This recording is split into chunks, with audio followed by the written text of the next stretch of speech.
என் இனிய தமிழ் சொந்தங்களுக்கு வணக்கம். கடந்த பகுதியில் நாம் பார்த்தது இரட்டை இலக்க எண்களில் நாம் 11ஆல் பெருக்குவது எப்படி அப்படிங்கிறத பார்த்தோம். இந்த பகுதியில் நாம் பார்க்க இருக்கிறது 3க்கு மேற்பட்ட இலக்கங்கள் இருந்தால் எப்படி நாம் இந்த கால்குலேஷனை மேற்கொள்றது அப்படின்னு சொல்லிட்டு பார்ப்போம். முதல்ல ஒரு 3 இலக்க எண்ணை பார்ப்போம். 3 இலக்க எண்ணை பார்ப்போம். இப்போ பாருங்க, நாம் 3 இலக்க எண்களை எடுத்துக்கிட்டோம். அடுத்து 4, 5, 6 இலக்க எண்களையும் பார்ப்போம். இதில் உங்களுக்கு தெளிவாக நான் 11ஆல் பெருக்குவது வேதக்கணிதத்தின் மூலமாக எவ்வளவு எளிமையாக இருக்குங்கிறத இந்த பக்கம் விளக்குறேன். இப்போ நம்ம செஞ்சுக்கிட்டு இருக்கிற பள்ளிக்கூட முறையில் இது எவ்வளவு எளிமையாக இருக்குது அப்படிங்கிறதையும் நம்ம பார்ப்போம். பாருங்க, 11 ஓர் 5 5 ஓர் 3 3 ஓர் 2 2. அதே போல் திரும்பி மறுபடியும் 1. இதை ஒரு ஸ்தானம் விட்டுட்டு 10வது ஸ்தானத்துல இருந்து நாம ஆரம்பிக்கிறோம். ஓர் 5 5 ஓர் 3 3 ஓர் 2 2. பாருங்க, 5 5 3 8 3 2 5 2. பாருங்க, 235 பெருக்கல் 11. இதற்கான விடை என்ன அப்படின்னா 2585. இந்த கால்குலேஷனை நம்ம கரெக்டா செஞ்சோம் அப்படின்னா நம்மளுக்கு ஒரு 30ல இருந்து 40 வினாடிகள் வேணும். சரியா? இந்த கால்குலேஷனை தெரிஞ்சுக்கிட்டோம்னா உங்களுக்கு எத்தனை வினாடிகள் ஆகும் அப்படிங்கிறது நீங்களே பார்த்துக்கலாம். சரிங்களா? வாங்க இத எளிய வேத கணித முறையில பார்ப்போம். பாருங்க, கடந்த 2 இலக்க எண்கள்ல என்ன பார்த்தோம்? அதை அப்படியே நம்ம இறக்கிட்டோம். 2ஐயும் கூட்டி இடையில அந்த எண்ணை நாம போட்டுட்டோம். இப்பையும் இங்கேயும் அதையே தான் செய்ய போறோம். எப்படி செய்ய போறோம் அப்படின்னு சொல்லிட்டு இப்ப பாருங்க. 235 இருக்கா? இந்த 5ஐ நீங்க அப்படியே இறக்கிருங்க. இந்த 5ஐயும் 3ஐயும் கூட்டுங்க. 5ஐயும் 3ஐயும் கூட்டினால் 8. திருப்பி இந்த 3ஐயும் 2ஐயும் கூட்டுங்க. 3ஐயும் 2ஐயும் கூட்டினால் 5. மீதி இங்க 2 மட்டும் இருக்கு. இந்த 2ஐ நாம அப்படியே எழுதிறோம். இந்த 2ஐ நாம அப்படியே இங்க இறக்கி எழுதிறோம். 2585. இங்கேயும் 2585. இப்ப இதுல பாருங்க, விடை ஒரு சில வினாடிகளிலேயே நம்மளுக்கு கிடைச்சிருச்சு.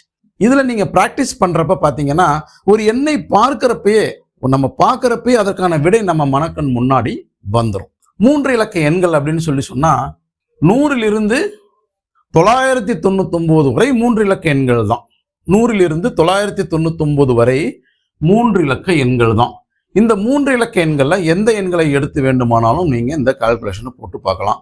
இப்ப மறுபடியும் நாம ஒரு கால்குலேஷன் எளிய வேத கணித முறையில் போட போறோம். பாருங்க, 637 637. இதை 11ஆல் பெருக்குவது எப்படி நாம வேத கணிதம் மூலமா பண்ண போறோம். எளிய முறை பாருங்க.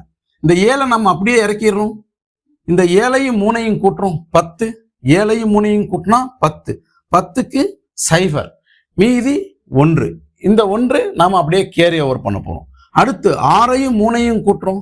6 3 9. இந்த 1ஐயும் கூட்டினால் 10. மீதி 1. இந்த 6ஐயும் இந்த 1ஐயும் கூட்டி 7. பாருங்க, எவ்வளவு சிம்பிள், எவ்வளவு ஈஸி, எவ்வளவு எளிமை, எவ்வளவு நேரம் மிச்சம். இதை நாம இனி ஒரு கணக்கோட இந்த 3 இலக்க எண்ணை முடிப்போம். அடுத்து 4 இலக்க எண்ணுக்கு போவோம். 3 இலக்க எண்ணின் இறுதி எண்ணான 999ஐ நாம 11ஆல் பெருக்குவது எப்படி அப்படிங்கிறத பார்ப்போம். இந்த 9ஐ நம்ம அப்படியே இறக்கிடுறோம். இந்த 9ஐயும் இந்த 9ஐயும் கூட்டுறோம்.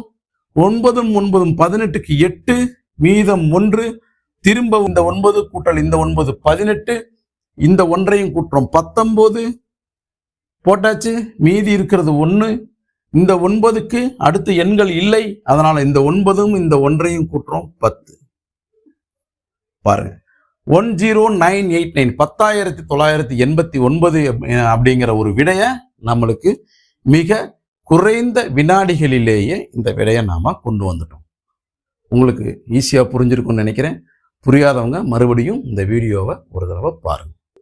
இப்ப 4 இலக்க எண்கள். இந்த 4 இலக்க எண்கள் 2345 பெருக்கல் 11. இந்த 4 இலக்க எண்கள்ல நாம இப்ப அதே 11ஆல் பெருக்கும் எளிய வேத கணித முறையை பார்ப்போம். பாருங்க, இந்த 5ஐ நம்ம அப்படியே இறக்கிடுறோம். வழக்கம் போல 5ஐயும் 4ஐயும் கூட்டினால் 9.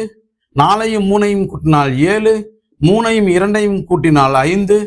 இந்த 2ஐ அப்படியே இறக்கிறோம். 25,795. 25,795 என்பது இதனோட விட. கால்குலேட்டர்லையும் போட்டு பாருங்க, நீங்களும் போட்டு பாருங்க. இப்ப அடுத்து இன்னொரு 4 இலக்க எண்கள் பாருங்க. 6,789. இதை 11ஆல் நம்ம பெருக்க போறோம் எளிய வேத கணித முறையில. இந்த 9 நம்ம அப்படியே இறக்கிடுறோம். 9ஐயும் 8ஐயும் கூட்டினால் 17. இந்த 7 அப்படியே இறக்கிடுறோம், மீதம் 1 வச்சிடறோம். 8ஐயும் 7ஐயும் கூட்டினா 15, இந்த 1ஐயும் சேர்த்தா 16, மீதம் 1. 7ஐயும் 6ஐயும் கூட்டினா 13, இந்த 1ஐயும் கூட்டினா 14, மீதம் 1. 6 1 7. 74,679 என்பது இதற்கான விடை. நீங்க கால்குலேட்டர்லையும் போட்டு பாருங்க, மனக்கணக்காகவும் போட்டு பாருங்க. இந்த 4 இலக்க எண்கள் உங்களுக்கு புரிஞ்சிருக்கும்னு நினைக்கிறேன். இப்ப நேரடியா ஒரு 8 இலக்க எண் போறோம், அதனோட விடையையும் நாம இப்ப பார்த்துறோம். இதை பார்க்குற கையோட இந்த பகுதியை நாம முடிக்கிறோம். பாருங்க, 2 3 4 5 6 7 8 9 ஒரு 8 இலக்க எண். இதை 11ஆல நாம பெருக்க போறோம். பாருங்க, இந்த 9ஐ நம்ம அப்படியே இறக்கிறோம். இந்த 9ஐயும் 8ஐயும் கூட்டுறோம். 9 8ஐயும் கூட்டினால் 17, 7 போடுறோம், மீதம் இருப்பது 1. 8ஐயும் 7ஐயும் கூட்டினால் 15, இந்த 1ஐயும் கூட்டினால் 16, மீதம் இருப்பது 1. 7ஐயும் 6ஐயும் கூட்டினால் 13, இந்த 1ஐயும் கூட்டினால் 14, மீதம் இருப்பது 1.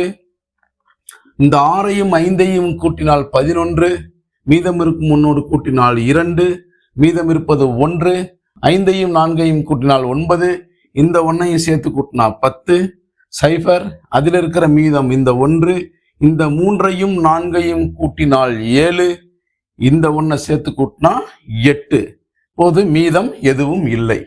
இந்த 3ஐயும் 2ஐயும் கூட்டினால் 5, மீதமில்லை. இந்த 2 நாம அப்படியே இறக்கி விடுகிறோம். இந்த 2ஐ நாம அப்படியே கீழே இறக்கி விடுகிறோம். இப்ப பாத்தீங்க அப்படின்னு சொன்னா இதற்கான விடை 25824679. 2 5 8 0 2 4 6 7 9. இப்ப இந்த 8 இலக்க எண்ணை நாம 11ஆல் பெருக்கிறப்ப பாத்தீங்க அப்படின்னு சொன்னா எவ்வளவு ஈஸியா, எவ்வளவு குறைந்த வினாடிகளில் இவ்வளவு பெரிய விடை நம்மளுக்கு வந்துருச்சு.